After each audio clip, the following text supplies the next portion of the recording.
Được chạm tay và biến đổi những món đồ công nghệ để biến nó thành một tác phẩm nghệ thuật mà được mọi người công nhận, thì đó là một cái cảm xúc rất là khó tả.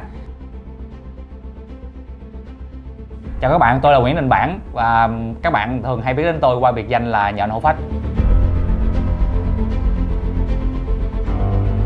Đồng hành cùng với Expert Challenge đến nay mùa thứ 3 thì tôi nhận thấy rằng mỗi một năm các bạn trẻ đam mê công nghệ, cái số lượng tham gia đăng ký để thi đã tăng lên rất là rõ rệt. Thì ở 2 mùa trước thì tôi nhận thấy cái kiến thức mà mấy bạn tự học hoặc là qua sách vở thì nó sẽ có một cái khoảng cách rất là xa khi các bạn áp dụng thực tế. Em nghĩ là không có gì phải gấp hết á. Dạ không.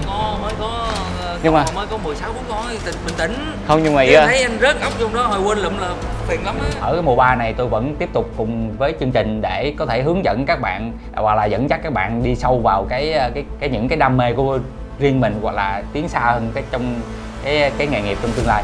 Đây cũng chính là lý do mà tôi nhận lời mời tham gia cùng chương trình Expert Challenge mùa thứ 3 này.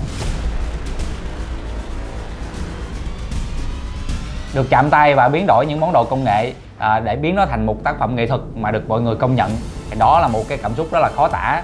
Và năm nay tôi sẽ dẫn dắt cho các bạn thí sinh biết được cái cảm xúc này. Mình gỡ cái này ra rồi mình dán cái này rồi mình đập vô, hiểu không? Gỡ cái nắp ra. Mấy cái này nó bị bong bóng không? Mình vuốt xong hết, mình không có cần thò.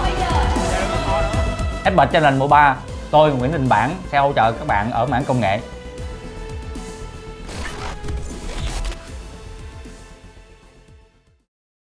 Thì để cho các bạn có thể hình dung được cái công việc của mình, thì đây là một phần mà gọi là đam mê cũng như là cái công việc hiện tại đó.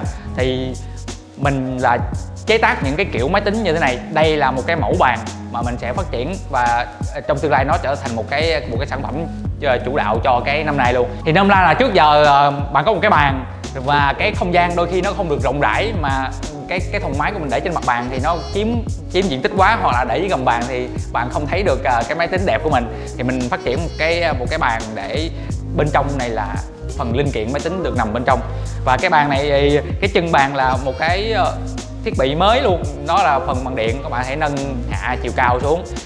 Cái này chưa hẳn là hoàn thiện, đây là chỉ mới là phần ban đầu của mình thiết kế lên. Thì các bạn có thể xem được cái quá trình làm qua cái chương trình Expert Challenge hoặc là theo cái kênh YouTube là Modding Cà Phê của mình. Thì mình cũng đem cái dự án này tới cái cuộc thi để cho các bạn có thể chiêm ngưỡng thực tế.